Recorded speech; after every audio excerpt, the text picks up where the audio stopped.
أهلاوي. وما الذي حدث في مباراة خارج الملعب؟ شيكابالا ومانويل جوزيه وحسام حسن ومانويل جوزيه ودومينيك صاروخية تنهي الدوري. دومينيك صاروخية تنهي الدوري في لحظات صعبة صعبة صعبة.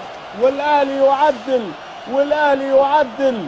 وهنا وائل جمعة وحسام حسن في لحظات صعبة. مشاهدينا الكرام، يتمكن دومينيك كلمة السر، دومينيك المنقذ، رائع جدا. وضع الكرة هنا. لقطة غريبة هذه. لا انا مش معك يا حسام حسن. انا مش حابب اعلق على